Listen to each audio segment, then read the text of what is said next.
Salut gang, j'espère que vous allez bien. Je m'appelle René, donc bienvenue dans votre cours de chimie! OK, j'ai une bonne et une mauvaise nouvelle à vous annoncer. La mauvaise, c'est que malheureusement, ça ne sera pas Marianne qui pourra vous enseigner cette session-ci. Mais la bonne nouvelle, c'est pas pour vous, c'est pour moi. C'est que je vais avoir la chance d'être avec vous cette session-ci. J'ai bien du fun avec le cours de chimie soins infirmiers. Puis je vais essayer le plus possible de vous transmettre le fun, le plaisir que j'ai à travers tout ça. OK, donc chimie pour soins infirmiers 2. Grosso modo, ce qu'on va voir, c'est trois grandes choses, trois grands sujets. Les vitesses de réaction chimique. Fait que ça peut être super utile quand on étudie la vitesse de dégradation d'un médicament. Prenez quelqu'un, mettons, qui fait un overdose de Tylenol. Le foie va être capable de dégrader cette Tylenol-là, mais il faut connaître la vitesse à laquelle il va le dégrader.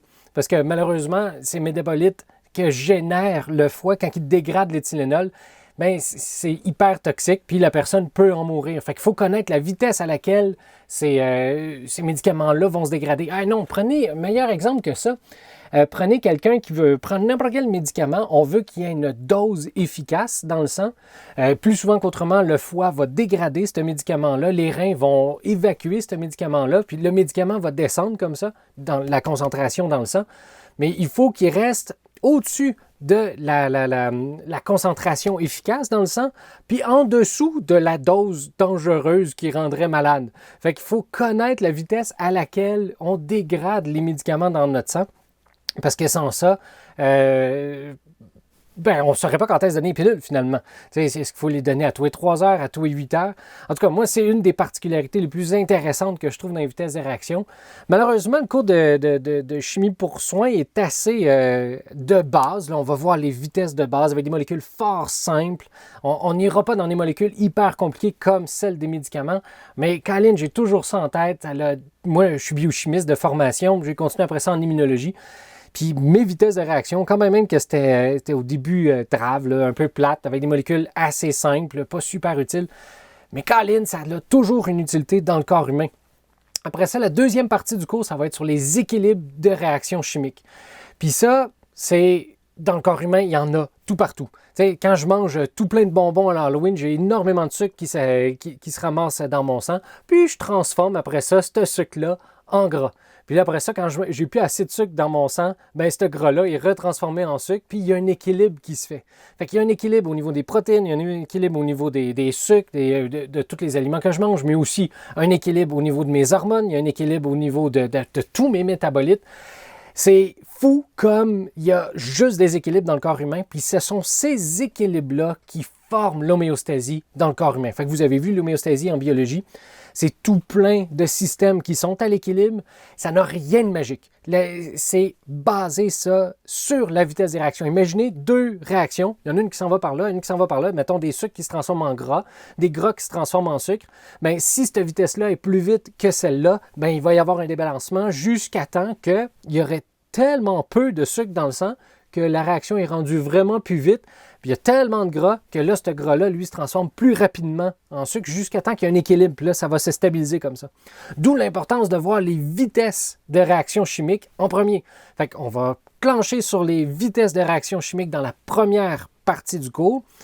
Fait que ça va être un peu plate pour ce qui est des petites molécules, mais moi, j'ai toujours en tête que ça a énormément d'applications pour le corps humain.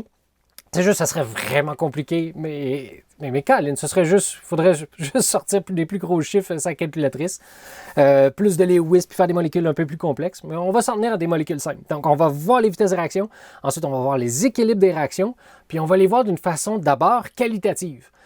Ça se fait super bien. Tu sais, quand j'ai trop là, j'inverse. Là, tantôt, j'avais plus je montais ma main ici, plus c'était élevé. Là, imaginez maintenant que j'ai un balancier. Imaginez que j'ai beaucoup de sucre, ça va se transformer en gras. Imaginez que j'ai beaucoup de gras, ça va se transformer en sucre.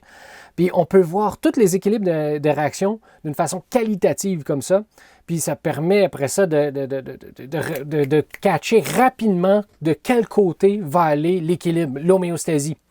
Fait que toutes ces réactions chimiques-là qui sont à l'équilibre dans le corps humain, qui forment l'homéostasie, peuvent s'expliquer vraiment en détail une réaction chimique à la fois. Fait qu'on va, je vais vous présenter, je vais m'amuser, toutes les réactions chimiques du corps humain qui forme l'homéostasie, ce ne sera pas à l'examen.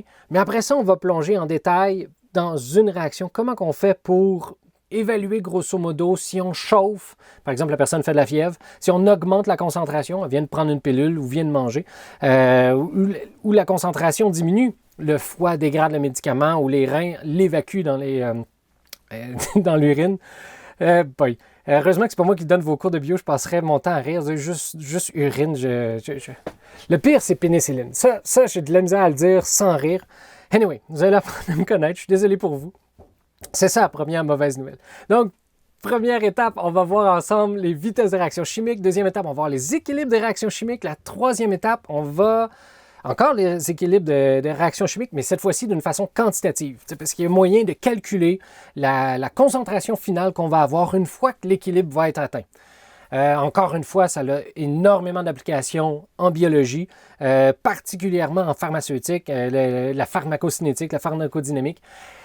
On va s'en tenir à la base, cependant, mais en gardant en tête que c'est ça qui fait qu'on est vivant. Fait que moi, c'est ce que je trouve passionnant dans Chimie pour soins infirmiers. On partage les mêmes intérêts sur la vie, en tout cas, je pense. Et puis, on voit comment cette vie-là est possible à partir de la base. Fait que, on va s'amuser avec ça, gang. Fait que ça va ressembler à ça. Je pense que ça fait une belle intro.